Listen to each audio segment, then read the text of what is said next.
Hey everybody, I'm StarJump Grim. Some just know me as Grim, some know me as StarJump.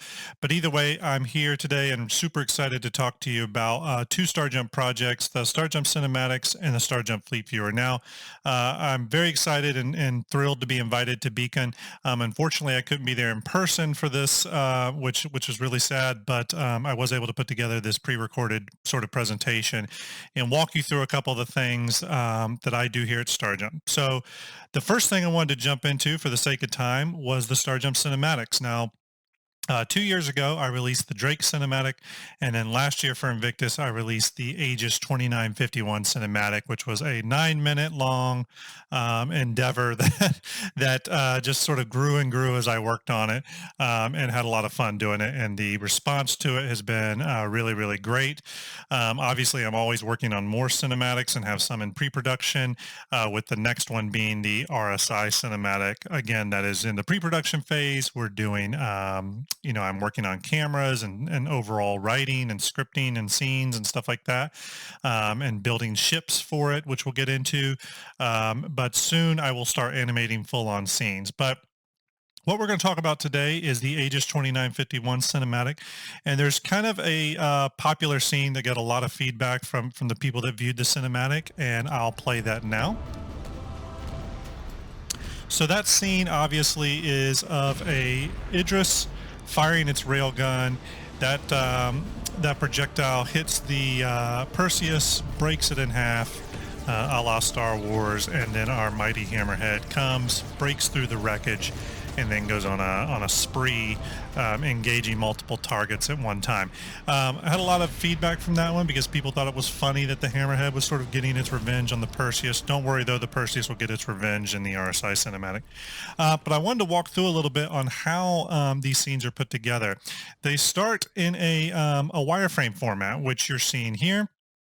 This wireframe format, has all the stuff in it, minus things like background, thruster effects, gun, the laser energy weapon fire.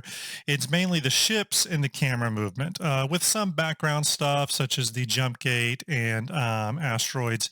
But this is what I will start animating with, this sort of wireframe, in order to get timings down, get the camera movement going, because at this lower res format here, I'm able to view things in a little bit more real time, right? So I can start planning out the scenes, make quick adjustments, et cetera, et cetera. Now, once it moves on from the wireframe kind of level, I go into what's known as software preview renders. Now, this is kind of another level, right? This starts to introduce some lighting and some texture work and stuff, and I start to kind of massage that as I proceed through the job. And lighting and things like that are something that always change throughout a scene's kind of evolution, right? So, lighting may be adjusted, or if there's an explosion, I may have to create a new light source to do that. So lighting is something that's sort of always in production, but as early as this software preview sort of phase, this block out animation phase, I'm already kind of working on that. So from the software preview phase, we then start moving into full-on renders, right?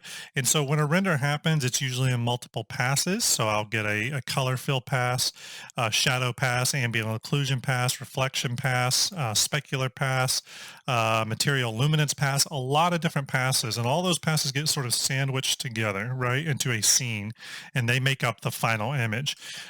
But even that is not, where it's considered done. There's still a lot of things missing here. Stuff like stars, right? Explosions, glow from laser fire, thruster effects. So the thruster, plume coming out of the back of an engine, etc. So all that has to be factored in. But as we continue doing that, we sandwich all those together and we do that final composite, which is all those effects, all those post effects. You get your final scene, right? Your final full rendered scene, which I'm playing now. And then that full scene will sometimes get additional effects like camera shake and stuff on it. But that's what encompasses a scene build. And then that gets replicated over many, many scenes. In the case of Aegis 2951 cinematic, that was 9 minutes worth of scenes. But hopefully that gives you a little bit of an understanding of how, how the whole evolution of a cinematic scene comes together.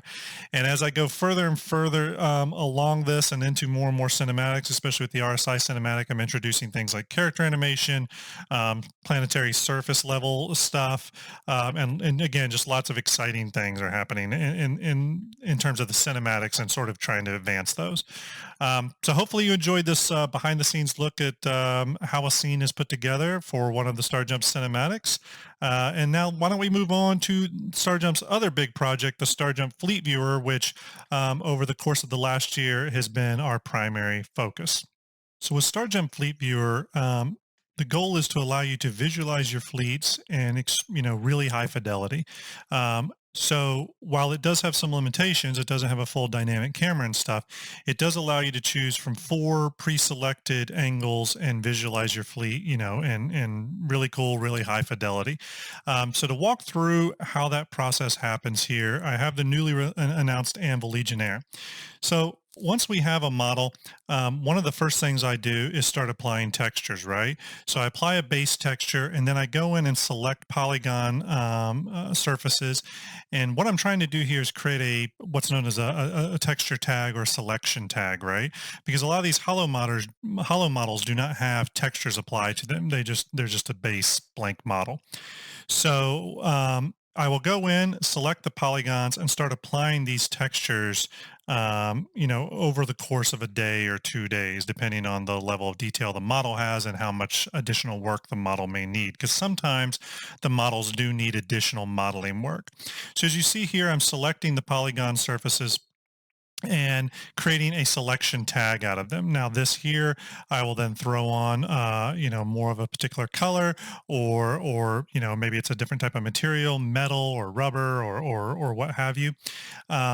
Do any sort of decal work, any sort of livery specific stuff. And you can see that here when I hit render, you can kind of see the way that looks. Again, this happens over the course, over the course of the entire model.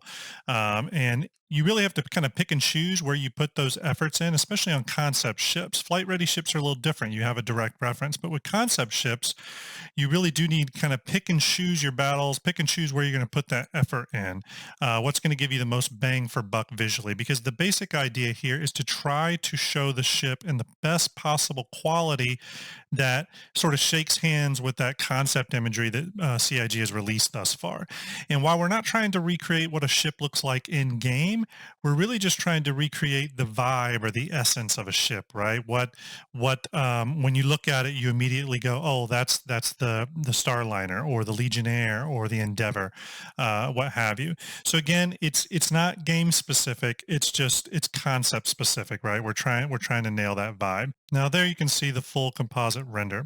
Now these renders are done over a series of passes. Okay, so stuff like color diffuse pass, reflection pass, specular pass, ambient occlusion pass, shadow pass, and even others. This creates the full composite image that you know and love. However, this has to be done over 4 different angles: front, isometric, profile, and top down, which are the 4 angles that comprise the StarJump Fleet Viewer, and how you'll be able to visualize your fleets in those 4 angles. The other challenge is that we have to do this over the course of all the ships that have ever been announced for Star Citizen, including released and unreleased ships. So ships like the Kraken and Javelin and ships that are just not accessible to players. This has to be done throughout. So it's quite a bit of work, and why this project has been in development for about a year now, even though we are rapidly hitting the finish line here. So I'm going to give you a little preview of an early build of the StarJump Fleet Viewer in action. Now this is showing the isometric angle, but this will give you at least a basic understanding of how it works and how it looks. You're going to be able to populate the field with your ships, zoom in and see all that detail, zoom out. You're going to be able to label the ships. You're going to be able to move them around, etc., to sort of build your own, fleet. You're going to be able to change backgrounds, change colors. There's really we're going all out to try to give you as much flexibility as possible to generate a unique image to share with the Star System community, what your fleet looks like or what your fleet plans are. So again, that's an early look at the StarJump Fleet Viewer. We are rapidly closing in on the finish line, and all ships are now complete. We're just doing some of the back end work and testing, and we hope to get that into your hands soon. Thank you so much for having me at Beacon. It was really, really great. I'm sorry I couldn't be there in person, but for everyone there, have a great time, and talk to you soon.